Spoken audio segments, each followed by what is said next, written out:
Olá, queridos amigos, tudo bom? Hoje nós vamos dar continuidade então ao nosso estudo do livro O Céu e o Inferno, né, de autoria do Allan Kardec. E nós vamos estudar o capítulo 2 da segunda parte. Na realidade é o capítulo 2, mas é o primeiro capítulo onde nós vamos ver, né, uma coletânea que Kardec, de casos aí que Kardec selecionou para nós, né? Dos amigos, dos espíritas aí que estudavam junto com ele o espiritismo, né? Que eles desencarnaram em várias condições. E o Kardec, ele dividiu essas condições em sete, né? Vamos dizer, em 7 categorias, e que nós vamos estar estudando a partir de agora. Então, ele colocou, por exemplo, a categoria que hoje nós vamos estudar dos espíritos felizes, né? E que eu vou dividir em 2 partes, porque são vários casos, até para a gente poder ter um tempinho aí para conversar a respeito.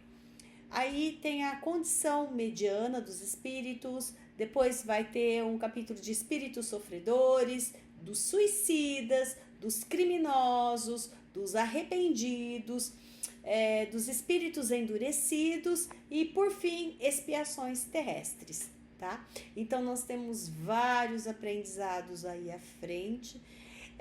Eu falo que é uma brincadeira, né? Olha, quem partiu, depois vem e conta para nós o que aconteceu, o que você vivenciou. E aí, nós vamos estar vendo, né, o que esses espíritos estão nos trazendo, que mensagem, né, que eles estão agregando, principalmente a tudo que nós acabamos de estudar na primeira parte desse livro, e agora vem, né, complementando com esses casos, com essa experiência aí, tá?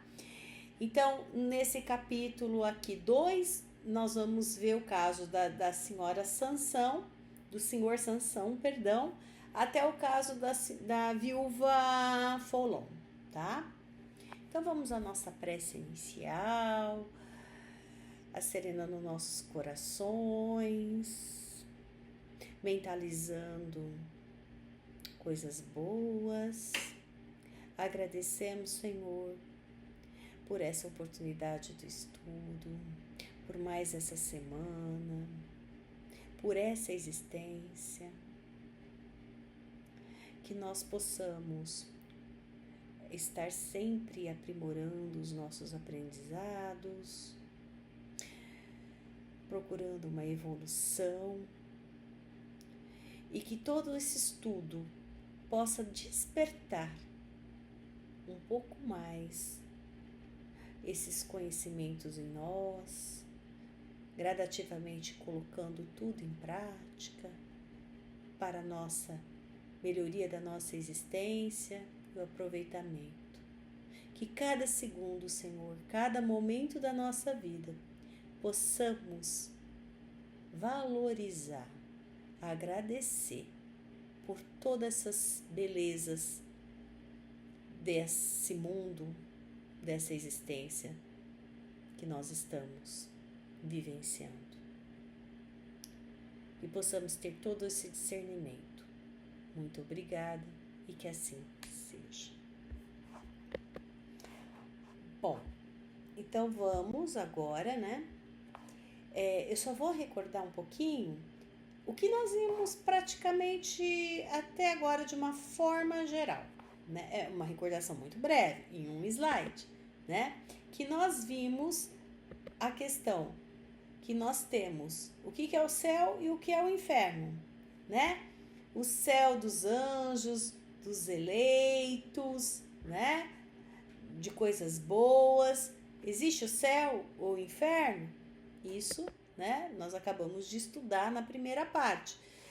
E o inferno, né, dos demônios, dos condenados, né, o purgatório. Nós vimos as penas eternas e futuras, essa questão até de anjos e demônios, e que o espiritismo tem uma visão muito diferente disso, né? Então, nós vamos agregar muito mais. né? Não existe para o espiritismo nem a parte do céu, nem toda essa parte aí dos demônios.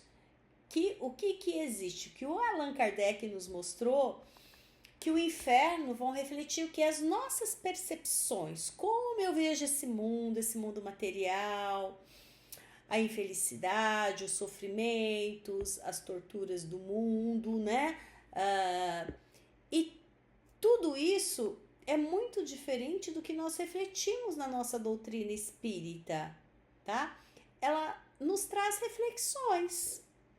Porque Deus, na sua infinita bondade, no seu amor, Ele não permite que os seus filhos ficariam eternamente em sofrimento, né? Que nós temos possibilidades de melhorar, de aperfeiçoar, sempre comentando, né? Por causa dos nossos estudos, ou enfim. E por isso que Ele falou que há muitas moradas na casa do meu Pai, tá?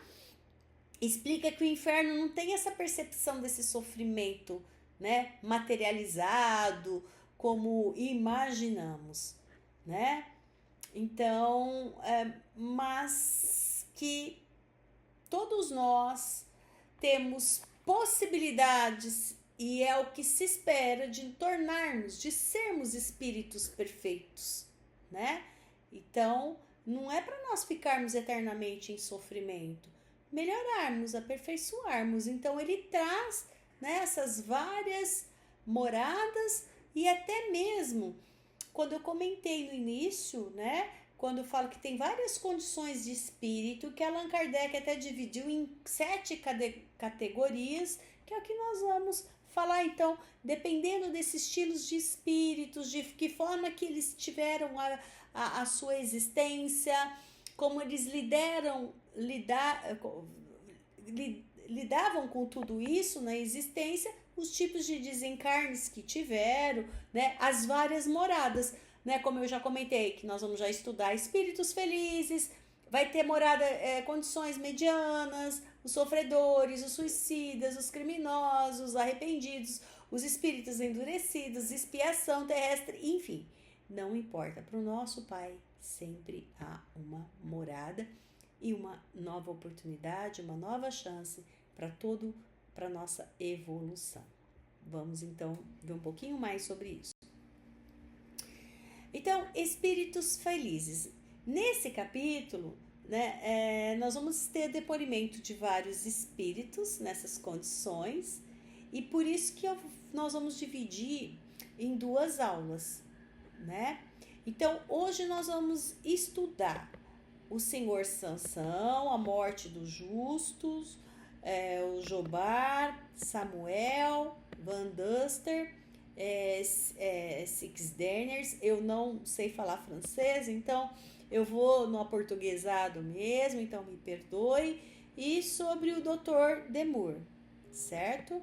E por fim, nós vamos ver a senhora viúva Folon. Então, gente, são 8 estudos aí, às vezes até estende um pouquinho mais, mas é necessário.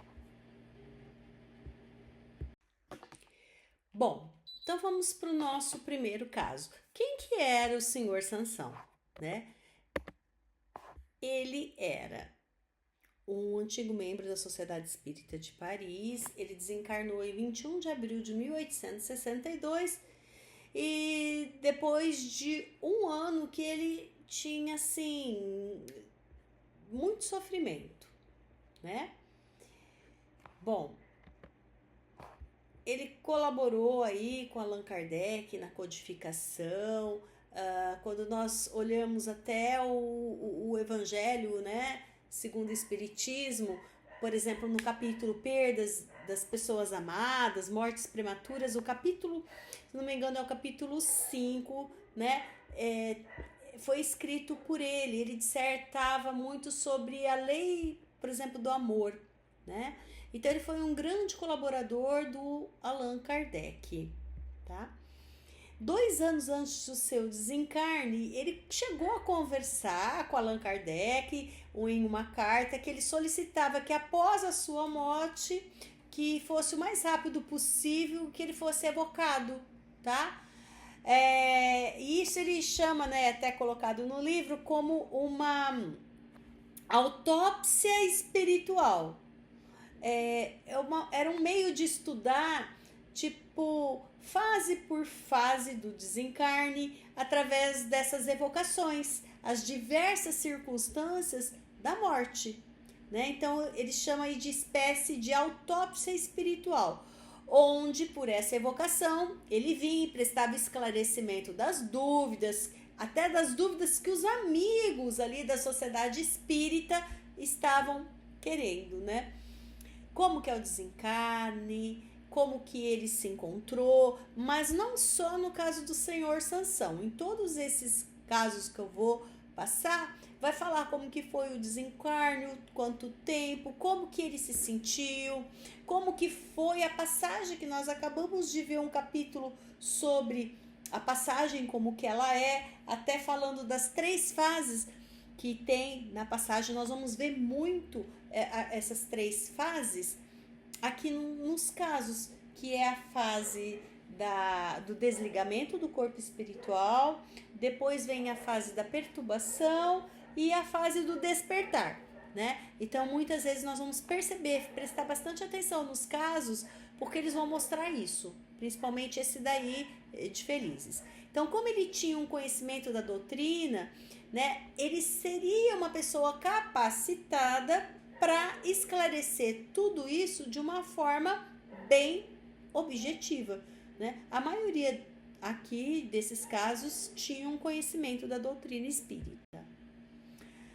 Bom, então o Allan Kardec, ele compareceu aí com alguns membros da sociedade, né, no velório do senhor Sansão. Ele discursava sobre o senhor Sansão como um homem de bem, um homem de um extenso, ele fala que de extenso vocabulário, que ele era dotado de uma inteligência incomum, uma instrução bem variada e profunda, quer dizer, de vários assuntos. Era uma pessoa que era simples nos seus modos de vida, né, na atividade intelectual, enfim, tá? Então, o Allan Kardec, na presença do corpo do senhor Sansão, uma hora antes do enterro, deu-se aí a primeira comunicação, tá? Então, descreveu com perfeita lucidez o instante do que? Da transição. Ele se viu morrer e se viu renascer. Olha só, né, que ele sentiu tudo isso, né? Circunstância pouco comum e que se deve a que essa sensação que ele teve? A elevação do espírito, né? Esses casos que nós vamos ver, espíritos felizes, pelo estilo de vida que o Allan Kardec descreveu a respeito dele, né? É um homem, como foi comentado, que ele jamais se aborreceu, né? Tinha sempre pensando em algo, porque sempre estão pensando em algo de sério, a posição, o jeito dele viver, a doçura, sempre, aí no caso, é retratado ele que ele tinha uma doçura, tinha um bom humor, né? Que ele sempre tinha uma vida muito boa, tratava as pessoas bem, não só ele, mas eu repito, para não ficar depois repetitivos nos próximos casos, são pessoas que viveram bem, viveram feliz, se dedicavam, né? Então ele demonstrou plena ciência da situação. Tanto é que após 8 horas da sua morte, ele fala que ele teve a lucidez das suas ideias, que ele não tinha dores, né? Tanto é que quando ele fala que ele teve a lucidez das suas ideias, eu repito, aí são aquelas 3 fases que nós vimos aí no estudo anterior com a Denise, né? Sobre a passagem, que tem as 3 fases. A primeira é o desligamento do corpo espiritual, né? Depois que o corpo se desliga, vem uma perturbação, e aí nessa perturbação vem tipo uma reprise, várias fases, uma retrospectiva da vida, o que fez nessa existência, enfim, até alguns podem ter até anterior, e tem o despertar, tá? Então, antes dele morrer, ele também pressentiu esse desligamento. O que ele fez? Olha, né, em vários livros ele fez uma prece a Deus, né? Então ele descreve esse momento como uma sensação assim, que ele encontrava-se num vazio, num desconhecido, que ele foi transportado para algum lugar onde ele fala que tudo é alegria e tudo é grandeza, né? E aí ele fala que era uma felicidade que lhe enchia, que lhe preenchia por um todo, tá? E ele não sentia mais a dor, porque ele sofreu aí por um ano, né? E olha só quando ele fala não sentia dor, a liberdade. Aí ele tá mostrando que em vários estudos assim, que depois do desencarne, né, ele tem a liberdade do espírito, né? Bom, que a morte ano vos apavore mais, meus amigos, ela é uma etapa para vós, se você souber viver bem, né? Olha só. Então, o médio aí, que foi o intermediário, né? Foi o senhor Leimer, que jamais tinha visto o senhor Sansão, né? Desconhecia ele, como que o estilo de vida dele, o caráter, seus hábitos aí, né? Nem sabia se ele tinha filhos. Então, a mensagem ela vem provando também a sua autenticidade, né? Então, tudo isso que às vezes a gente busca, né? Mas será que foi ele mesmo ou não? O médium não o conhecia e a veracidade das informações, né, tinham como ser checadas. É uma felicidade se mereceste dignamente e bem cumpristes as vossas provas. Então, aquilo que eu comentei já, o estilo de vida. Repito-vos, coragem e boa vontade. Ligueis apenas um preço medíocre aos bens da terra e sereis recompensados. O que ele está dizendo, né? Não fiquem dando valor às questões materiais da terra. A felicidade é no plano espiritual. A maior riqueza, né? Não acumulam tesouros aqui, ok? Pode gozar-se muito, se retirar o bem-estar dos outros e sem fazer moralmente um mal imenso. Então ele fala, você pode ter uma vida muito feliz e lá no outro plano, por quê? Sem você fazer o mal a quem? Né? Você proporcionar o bem às outras pessoas.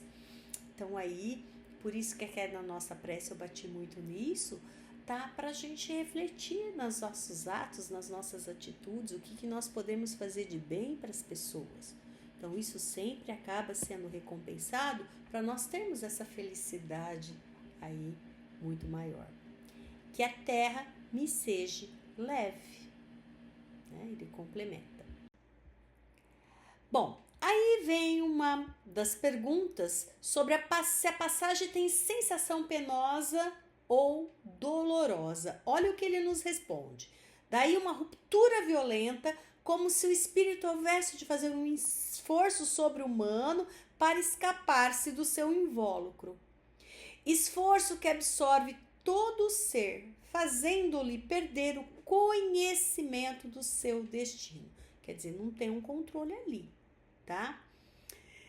Esse caso, ele não é geral, essa situação aqui, né? Vai depender do que nós já falamos, da experiência, da prova de cada espírito, tá? Que perdem a consciência antes de expirar, assim como pode, assim, determinado grau do que da desmaterialização, tá? Do desprendimento. Então, uns vão ser mais fáceis esse desenlace, outros não, dependendo, alguns ficam um pouco, até muito apegados às questões materiais, vão ser mais difíceis. O dele foi dessa forma, tá? Como ele está descrevendo aí. Então, aí ele faz a pergunta principalmente sobre os materialistas, aqueles mais endurecidos, né? E aí um espírito explicou sobre o incrédulo endurecido, aqueles mais materialistas, experimenta nos últimos instantes a angústia e se vê à beira de um precipício. Olha a associação, a analogia que eles fazem, que parece assim um precipício prestes a cair no abismo. Querem fugir e não podem. Então, de novo, aí, né, pra gente parar e refletir, vale a pena ficar aí nessas questões materiais, né? E esses materialistas, esses incrédulos endurecidos, procuram agravar-se a qualquer coisa, mas não encontram, procuram agarrar-se a alguma coisa, não encontram apoio, né? Que sustentem, né? Escorregar, querem chamar, gritar e nem sequer um som podem articular. Então, vemos-los contorcerem-se, crispar as mãos, dar gritos sufocados, outros tantos sintomas do pesadelo de que são vítimas. Então, aqui entre a fé, né, e a razão. Que lugar, o que nós podemos buscar, né? O incrédulo, ele tem a razão para um lado e a gente percebe que a fé vai para outro. O incrédulo, ele não, às vezes ele não se apega tanto na fé, né, no que ele pode fazer para estar melhorando, né, e acreditar. Bom, e aí, né, no pesadelo comum, que aí depois ele vai despertar, tirar-vos da inquietação e vos sentis feliz, reconhecendo-se que tivesses apenas um sonho. Mas o pesadelo da morte frequentemente se prolonga muitos anos, muito tempo, tá? Além da morte. E o que torna a sensação ainda mais terrível para o espírito, que são as trevas em que é algumas vezes mergulhado. Então, de novo, eu até coloco uma figura, né, da pessoa. Tem até o termo que a gente fala, né? Fica cego, não vê, não enxerga as oportunidades. Isso vai depender muito dos estilos de vida, né? Como eu já comentei com vocês. Então, antes que a vida já tivesse extinta, já entrevisteis a claridade no mundo dos espíritos? Olha só. E ele fala, um instante da morte dá clara evidência ao espírito. Parece que é uma visão que se amplie pela descrição, né? Por isso que até coloquei esse olho. Os olhos não veem mais, mas o espírito que possui uma visão bem mais profunda. Quer dizer que eles conseguem enxergar muito mais. Inclusive, né? Descobre instantaneamente um mundo de desconhecido e a verdade lhe aparecendo subitamente lhe dá momentaneamente, é certo, uma alegria profunda ou uma pena inexprimível. Então, quando a gente fala essa alegria profunda, para onde que foi, onde que chegou, o que ele está encontrando, é pelo estilo de vida que já teve, né, na existência, ou como nós vimos, os materialistas, ou aqueles que não se desenvolvem, aqueles que não se dá, né, a oportunidade, né? Essa pena inexprimível será o estado da sua consciência e principalmente aquilo que eu comentei para vocês agora há pouco, das lembranças da sua vida passada, o que fez. Às vezes alguns ficam com remorso, não proporcionaram perdão.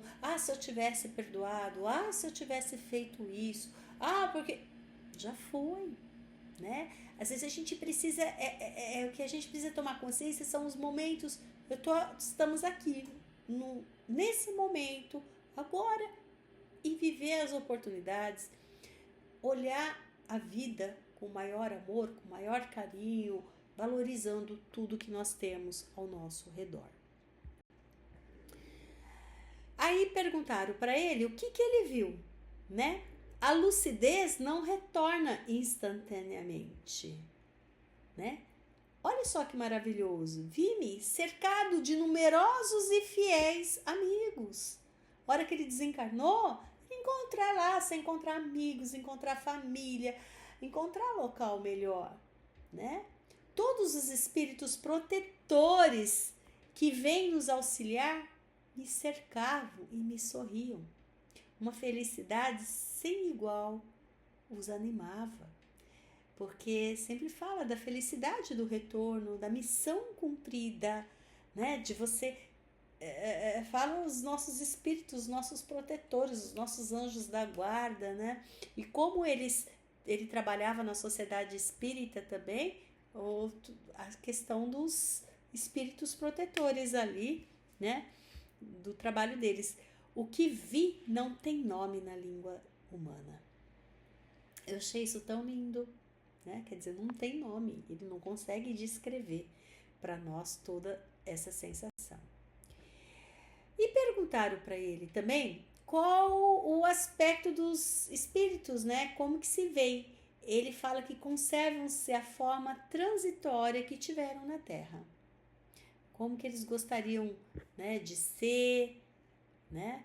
O espírito, tendo conservado a sua forma humana, mas divinizada, idealizada, sem contradita. Tem todos os membros de que faleis: cabeça, tronco, braço, perna. Fala que sente perfeitamente as pernas, os dedos. Aí ele até cita nesse trecho aí, né? Que podem pela vontade aparecer, apertar a mão, colocar as mãos no ombro, enfim, que tudo isso, né, com certeza pode ser possível. A visão dos espíritos não tem relação também com a visão humana, né? Do mesmo jeito que o corpo não tem semelhança real, porque tudo está mudado em um conjunto, né? Aí ele fala que pode adivinhar os nossos pensamentos, né? E ele pode se apresentar, o espírito ele pode se apresentar na melhor forma que ele quiser, até recordar as suas lembranças, né? Então, a hora que ele fala também que o espírito superior puro, né? Ele, terminadas as suas provas, ele ama a forma que pode conduzi-lo junto a Jesus, a forma que ele escolher, tá? Então, os espíritos não têm sexo também, ali num ponto ele fala, né? Não se reproduzem. O senhor Sansão também informou sobre a transmissão de pensamento.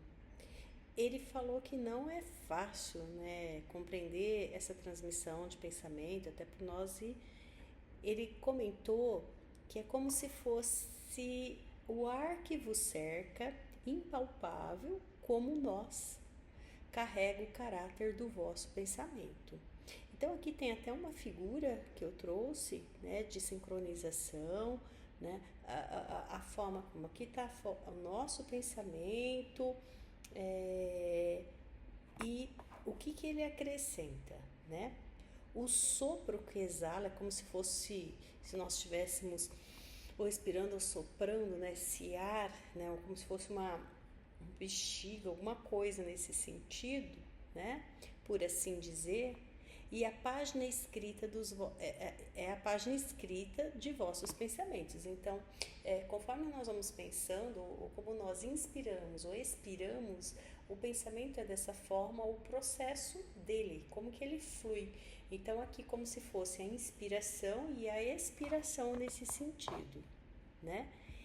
Então, essas mensagens são lidas, essa informação nossa, esse pensamento é lido, comentado pelos espíritos que vos esbarra sem cessar. Ele comenta que onde nós estamos, por onde nós passamos, nós vamos nos esbarrando por vários espíritos, né, que está ao nosso redor. E o que nós estamos pensando é nesse processo, nesse fluir. Eu estou aqui conversando com vocês, eu estou com um pensamento, os espíritos que estão ao redor, eles não são as minhas palavras, né, que eles vão compreender. Eu posso estar quietinha, pensando em alguma coisa, eles sabem tudo o que eu estou pensando, cada um de nós nesse sentido, né? Então, são as mensagens de uma telegrafia divina a qual nada se escapa. Então, todos os espíritos que estão ao nosso lado vão compreender e vão entender o que nós estamos pensando. Por isso que a gente precisa aquele frase, né, básica da nossa doutrina: orai e vigiai. Eu até inverto, eu falo, nós temos que vigiar os nossos pensamentos e orar. Porque tudo é captado. Tudo que nós pensamos, os espíritos vão entender. Esse mecanismo de transmissão de pensamento que foi comentado é o mesmo mecanismo da prece. E o Allan Kardec nos explica isso muito bem no Evangelho segundo o Espiritismo, no capítulo 12, no 10º parágrafo, lá no item 10. Ele explica assim, que dirigindo, pois, o nosso pensamento para um ser qualquer, daqui da Terra ou do espaço, ou seja, de encarnado para desencarnado, ou vice-versa, uma corrente fluídica vai se estabelecer entre um e outro. E através dessa corrente fluídica aqui, por esse desenho, mais ou menos para a gente ter uma ideia, transmite-se de um ao outro o pensamento. Da mesma forma como o ar transmite o som. Para que eu possa pronunciar e conversar aqui com vocês, normalmente nós sopramos ar nas sílabas, nas palavras. Eu preciso desse ar para que esse som chegue e transmite. Até no momento, se eu vou falar mais alto ou mais baixo, a gente inspira ou respira para ter essa força maior. É nesse sentido a força do pensamento também, para nós podermos compreender um pouquinho melhor esse processo. O próximo caso que nós vamos estudar é do senhor Marcelin Jobard. O senhor Marcelin Jobard, ele foi diretor do Museu da Indústria de Bruxelas, né? Ele nasceu em Bessay em 1792, né? E ele desencarnou em Bruxelas. O que ele teve? Um ataque de apoplexia. Uma apoplexia fulminante com 69 anos. Eu fui procurar o que seria essa apoplexia, né, para nós podermos entender. Seria uma embolia, um AVC, uma hemorragia cerebral, tá? Ele era presidente da Sociedade Espírita de Paris, né, para a gente ver o conceito dessas pessoas que estão transmitindo essas informações, como foi a passagem delas. E vamos ver o que ele disse nas suas manifestações, né? O que ele acabou nos transmitindo, nos dizendo? Senti um abalo estranho e me lembrei de repente o meu nascimento, me lembrei da minha juventude, da minha idade madura. E ele fala que ele teve sentiu uma vontade de encontrar essas regiões mais elevadas que são tão comentadas pela nossa doutrina. Ele se sentiu livre, se sentiu muito feliz em poder abraçar o espaço, né? Tudo lá. E ele fala que ele foi recebido pelos irmãos que ele evocou, né? Que enquanto médium, né? Que compartilharam dos trabalhos mediúnicos enquanto ele estava encarnado. Toda a minha vida se retratou nitidamente em minha lembrança, lembrando daquelas 3 etapas, né? Que seria praticamente quando passa esse filme, né? Tudo que a pessoa passou na vida, o que ela fez, enfim, dá essa lembrança. Bom, e o que ele comenta? Que ele era um médium vidente e ele poderia vê-lo sobre a aparência do Jobard, um médium vidente, né? E também espírito pode estar entre nós, não só no pensamento, mas pessoalmente, com a ajuda do seu corpo etéreo. Então, o que ele está falando? Que o espírito pode estar entre nós encarnados, ele poderá vir quando ele quiser, quando for, na realidade, quando for permitido. Nós estamos falando aqui de espíritos felizes, nós vamos ver que alguns até tendo uma elevação muito maior, né? É que os espíritos, muitas vezes, eles acabam tendo uma autorização maior para poder estar entre nós, tá? Então eles acabam vindo, né, para nos assistir, para nos inspirar, para nos proteger, seria nesse sentido maior e como sempre com autorização. Aí ele fala que lembra-se da existência anterior, né? A penúltima ele fala que ele era mecânico e ele era assim bem pobre, até no livro fala que ele era ruído pela miséria, tá? E tinha o quê? Um desejo de aperfeiçoar, que na existência como Jobar, ele conseguiu, em termos, realizar esse aperfeiçoamento, esse tão desejo da vida, da existência anterior dele de mecânico, né? Veio para aperfeiçoar. Então, como Jobar, ele realizou esses sonhos, vamos se dizer, do pobre trabalhador lá, né? Ele também fala que se comunicou em muitos lugares através de outros espíritos. Para isso, né, é necessário que uma simpatia para que o espírito possa expressar seus pensamentos e se comunicar, tá? Então, normalmente, quando uma pessoa se desencarna, muitos parentes, amigos, ou enfim, começam a, vamos se dizer assim, mentalizar, chamar, às vezes, esses espíritos, tá? Então ele comenta que 1000 espíritos se expressam para revestir a sua individualidade e ele alerta para isso, né? Para que isso não aconteça, para as pessoas evitarem, para fazerem preces, nesse sentido, né? Também ele dá esse alerta. Depois do desencarne, poucos espíritos podem se comunicar.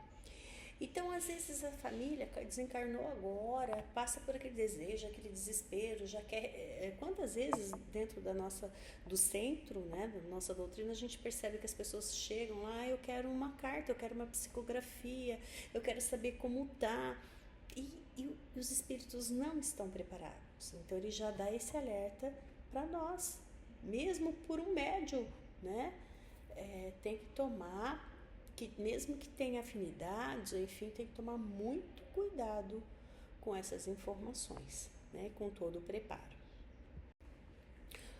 Um outro caso que nós vamos estudar é o seu Samuel Felipe, que ele era um homem de bem, ninguém lembrava-se dele cometer algum erro, uma ação má, uma má vontade para com o outro. Pelo contrário, ele tinha um devotamento extremo pelos seus amigos, né?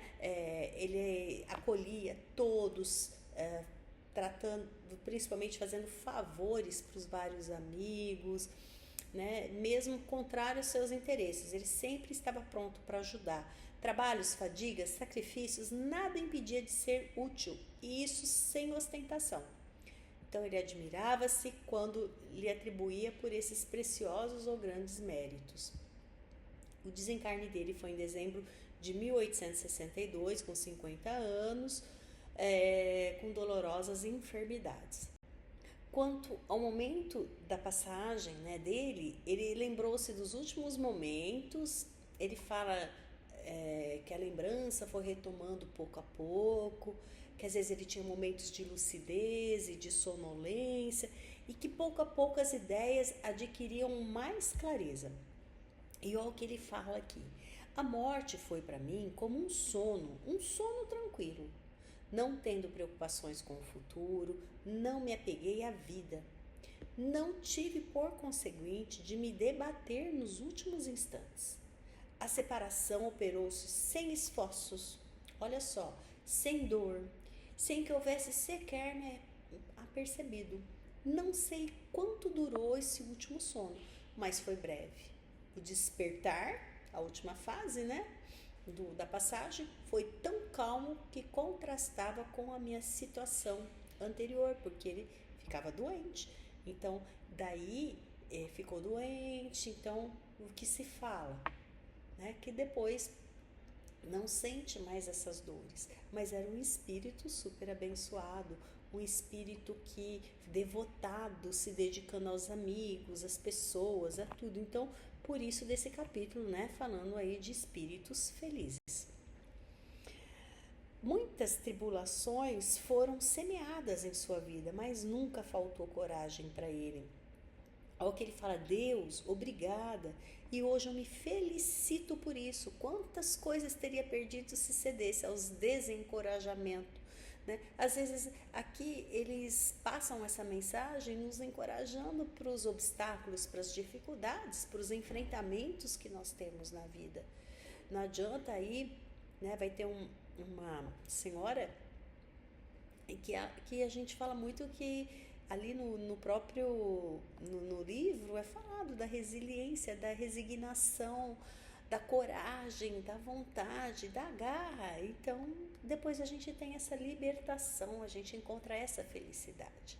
E ele continua, né? Para pagar os últimos traços das minhas faltas anteriores, era-me necessário ainda suportar essas últimas provas que voluntariamente aceitei.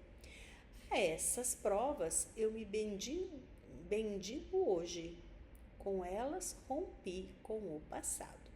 Né? Então, mesmo assim, às vezes tem que ter, pagar ainda por algumas faltas, né? E às vezes isso nada vai impedir, mas é rapidinho. E às vezes no momento da passagem tem pessoas que vão passar por essa situação, né? Ainda não teve todo o cumprimento das suas missões, ficou faltando alguma coisa, né? Bom, aí o que ele fala? A vós que me fizeste sofrer na terra, que fostes duro e malevolentes para comigo, que me humilhaste, que me enchestes de aflição, cuja má fé frequentemente reduziu-me às mais duras provocações, não só vos perdoo, mas vos agradeço. Eu acho esse trecho o mais lindo, né, desse capítulo.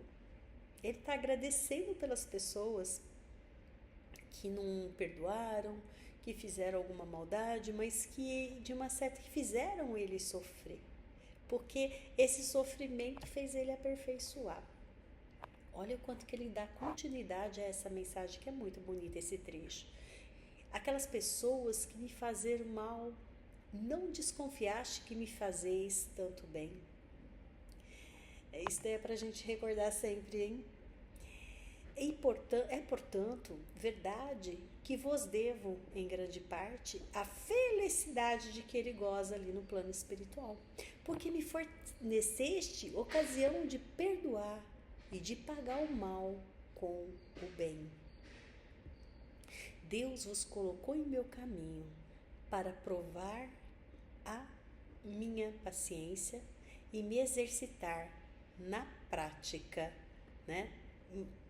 Na prática que ele fala aí mais difícil, na prática da caridade, a mais difícil, e principalmente, né, a do amor aos seus inimigos. Isso daqui é para nós colocarmos em destaque aí para nossa vida. Aí eu coloco a assinatura do Samuel Phillips. E aí nós partimos para um outro caso, que é o Sr. Van Duster. É um antigo funcionário morto em Anvers, né? Em 1863, ele tinha 80 anos, né? Um pouco depois do seu desencarne, um médico perguntou ao seu guia se poderia evocá-lo, né? Aí falaram que esse espírito se refez da sua havia se refeito da sua perturbação há pouco tempo, né? Então falaram que Para ele responder de imediato, ainda não. Né? Pediram para aguardar uns 4 dias, para que ele pudesse ali, né, estar melhor e poder responder o que eles gostariam. Então, depois desses 4 dias, receberam a seguinte comunicação dele: lamento somente uma coisa, de não conhece o que sabia, que ele não conhecia o que ele sabia agora. A minha perturbação seria menos longa e menos penosa. Então, que deu a entender que ele demorou um tempinho aí, né? Mas porque ele não tinha todo esse conhecimento, ela foi grande e com efeito. O que ele fala? Viver e não viver. Ver seu corpo está fortemente ligado a ele e, no entanto, não mais poder dele servir-se. Ver aqueles que se amou e sentir, extinguir-se o pensamento de que vos prenda a eles, nossa, o que é horrível. Então ele relata que foi um momento difícil para ele, né? Porque ele ficou muito tempo assim meio que envolvido por aquela sonolência, por aquele entorpecimento, tá? E ele comenta até que ter a consciência do seu eu, né, e não poder recobrá-la. Então ele ficou meio que bem naquele torpor ainda, né? Mas que depois de tudo isso, renasce a existência, desperta-se um novo mundo. Aí ele fala que vida, e ele até cita que é uma vida brilhante, né? E fala: Deus, a terra, não quero mais você, porque é a terra, né, do exílio.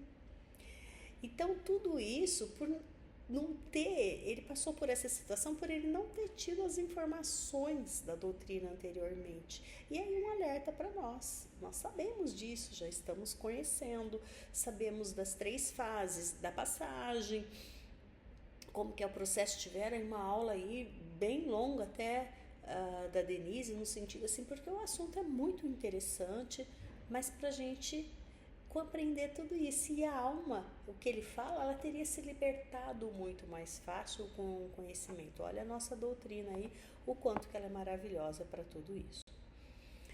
Bom, o próximo caso é do senhor Six Denners, deve ser isso, não sei a pronúncia. Médio, quando vivo, um homem do bem, ele teve uma morte que foi por um acidente que se fala lá que ele foi afogado, né, em 11 de fevereiro de 1861, né, Bordoso aqui tá errado, desculpa, e foi perguntado detalhes da sua morte, e ele respondeu que foi por afogamento, falou então das sensações que ele teve depois da morte.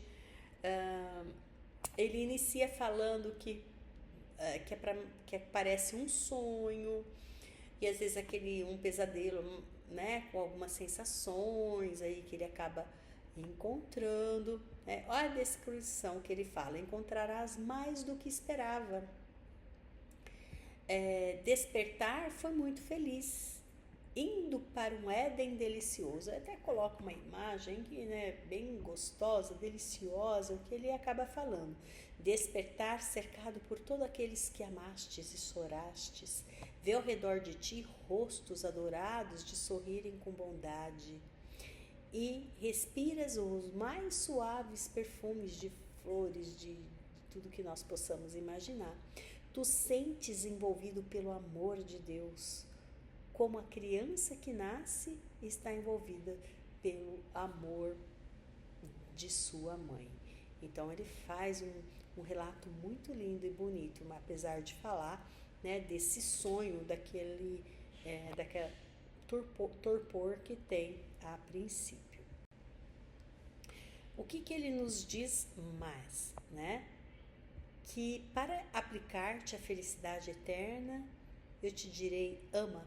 Ele dá as instruções para nós, o que nós precisamos para conseguir essa felicidade, a verdadeira felicidade. Aí ele fala: porque só o amor pode fazer-te pressenti-la. Que lindo, né? E quem diz amor, diz a ausência do egoísmo, né? Que é o oposto. Perguntaram para ele se ele foi feliz desde a entrada no mundo dos espíritos. E ele falou que não, que ele teve que pagar a dívida do homem. O que isso está querendo dizer? Ele não tinha fé. Então ele teve que expiar a indiferença que ele tinha com o Criador, que ele não acreditava, não tinha fé. E o quanto que esse Criador teve misericórdia e considerou o pouco de bem que ele fez. Então tudo que fazemos de bem e de mal é considerado, né, naquela balança divina.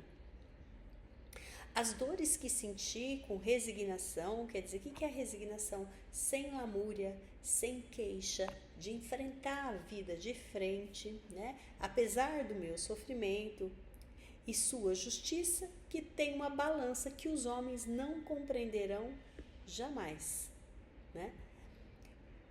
Passou o bem com tanta bondade e amor que o mal foi depressa apagada. Então, na justiça divina, não tem punição. O que tem na justiça divina? A colheita daquilo que nós plantamos. Se eu plantar o bem, se eu plantar amor, carinho, caridade, eu vou receber tudo isso, tá? Então, é bem essa questão da balança, né? Do equilíbrio. E perguntaram se ele queria dar notícias para a filha também no finalzinho. E ele fala que elas estão em missão para os filhos, né? Missão na Terra. Ele cita até um momento que tem uma filha que não é feliz e que tudo isso que ela está passando, que ele vai ter condições de poder ajudar, mas ela tem que passar, que é uma missão dela, né? E fala que é missão e que não é expiação, né? E por fim, uma irmã, um espírito sofredor ali se manifesta, né, nesse momento ali da passagem, quando está contando todo esse caso dele, que ele dá oportunidade para essa irmã se manifestar. Depois o médium pergunta, né, se tem muitos espíritos sofredores para eles guiarem, né, e ele responde que não, mas logo que conduzem o deles ao quê? Ao bem. Então, na realidade, o que ele fez? Tinha alguém que precisava dar uma comunicação, que algum espírito ao lado dele, é o trabalho que ele já estava realizando no plano espiritual, né? De estar socorrendo os irmãozinhos lá, né? Então, eles ajudam uns aos outros, acabam conduzindo, depurando, né? Para progredirem. Então, é um dos serviços que foi designado a ele. E com isso também ele acaba se elevando, ele acaba se progredindo, né? É o que nós sabemos, que no plano espiritual tem muitos trabalhos a serem realizados e é através desses trabalhos que nós vamos conseguir também progredir e evoluir lá. E ele traz um relato desse tipo aqui, muito interessante, né? Bom, aí vem o caso do Dr. Demur, que ele é um médico homeopata, ele é muito conhecido dentro da nossa doutrina, ele foi morto em Albi, né? Morreu em 25 de janeiro de 1865. Ele era muito bondoso, caridoso, não cobrava consulta, ele dava remédios, né? Ele estudava muito a doutrina, então ele fala aí no momento que ele era muito estudioso, investigador, e por essa inteligência dele, essa qualidade moral dele, ele pertencia à ordem de espíritos muito elevado, muito avançado, tá?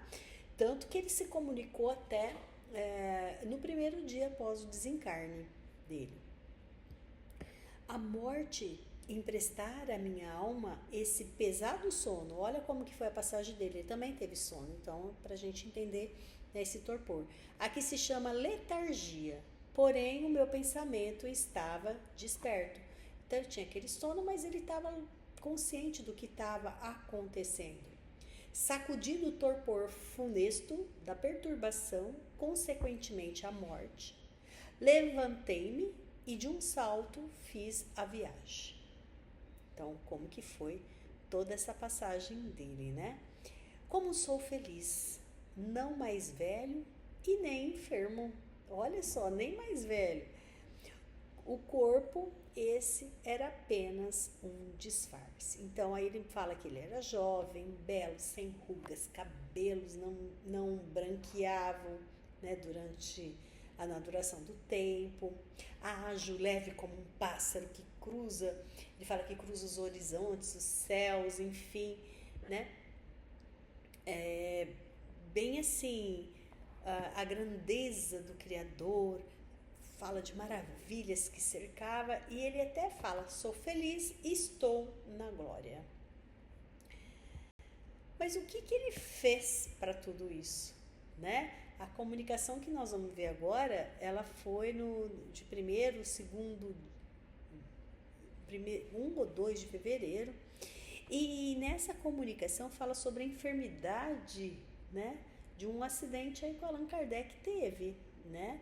Um alerta que o Allan Kardec ele fala da saúde dele, que ele quase desencarnou. Possivelmente alguma coisa ligada a pulmão, alguma coisa nesse sentido. Olha o que ele fala: meu bom amigo, tende coragem e confiança em nós, porquanto essa crise, apesar de ser fatigante e dolorosa, não será longa. E com os conselhos prescritos podereis conformar, desejais completar a obra que vos propuseste com o fito da vossa existência. Sou eu quem aqui está, perto de vós e com o Espírito da verdade. Bem interessante. Aqui estou para feliz como Espírito, ao vosso lado prestar os meus serviços. Conheceis o provérbio? Ajuda-te que o céu te ajudará? Pois bem, ajudai os bons espíritos que vos assistem, conformando-vos com as suas prescrições, né? Com a intuição que ele tem do tratamento. Está muito quente aqui, este carvão é fatigante. Enquanto estiveres doente, convém não que o queimes mais, a fim de não aumentar o vosso sufocamento. Os gases que daí se desprendem são deletérios. Então ele dá um alerta para o Allan Kardec para ele cuidar da saúde dele. Olha o que ele fala. E ele complementa esse alerta para o Allan Kardec, né? Vem dizer-lhe que o acompanhava quando lhe sobreveio o acidente.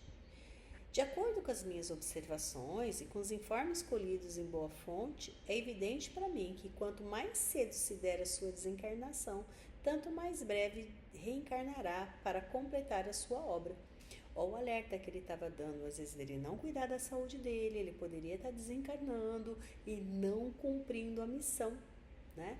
Então, se todos nós temos o nosso tempo, e se nós anteciparmos, nós vamos ter que completar para vir cumprir essa nossa missão, né?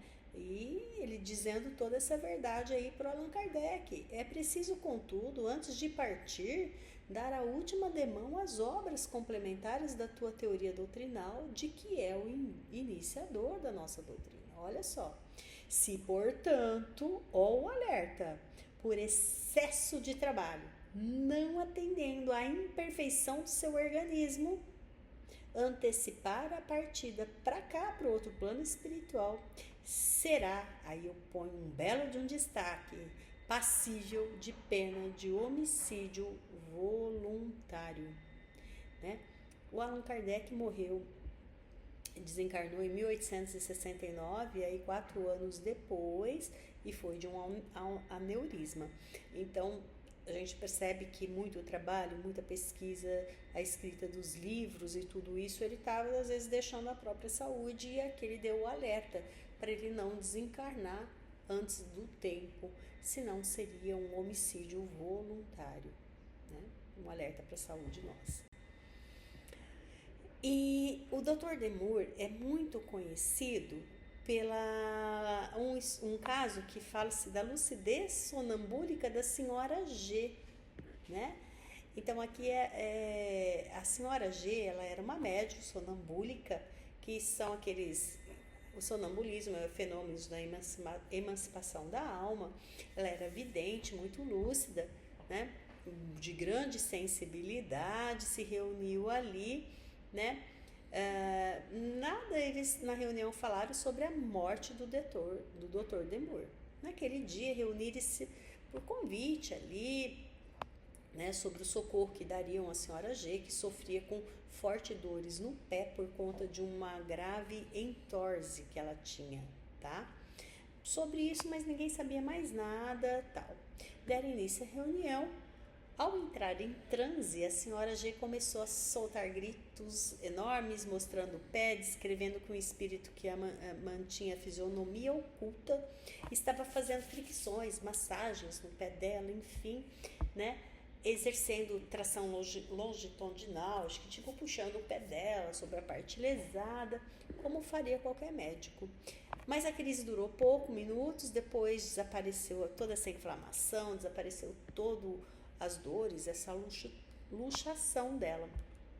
O espírito que estava socorrendo, né, havia desencarnado há poucos dias, continuava sem se identificar. Aí, quem que era? Ele foi em vida um médico da senhora G. Quem que foi? Né? O senhor Demur, procurando poupar-lhe, né, para ela não perceber que era o doutor Demur que preparava, né? Quando ele estava saindo para se retirar, a senhora G, né, um pouquinho antes de colocar o pé no chão, deu um salto, foi para o centro da sala para apertar-lhe a mão. Aí ela deu um grito e caiu até desfalecida no chão ao reconhecer o doutor Demur, né? No espírito que estava operando ela. Então, durante todo esse problema, essa síncope que ela teve, ressurgiu sua lucidez sonambúlica e a médium passou a conversar com os espíritos, trocar felicitações, principalmente com o Dr. Demur, né, que lhe correspondeu os testemunhos, né, toda essa afeição, todo esse carinho. Então, é um caso, até às vezes, quando nós estamos estudando essa lucidez sonambúlica, essa emancipação da alma, é um fenômeno que é muito conhecido. Bom, e por fim, o último caso que nós temos, não tem assim muitos acréscimos a serem feitos, né? É da senhora Follon, né? Ela foi nascida em Voles, ela foi uma morte digna do tipo de vida que ela teve, né? Como espírito feliz, porque a gente percebe no caso aí que ela tinha resignação, que ela enfrentava sem reclamar, como eu falei, sem lamúria. Ela desencarnou em Antibes em 3 de fevereiro de 1865.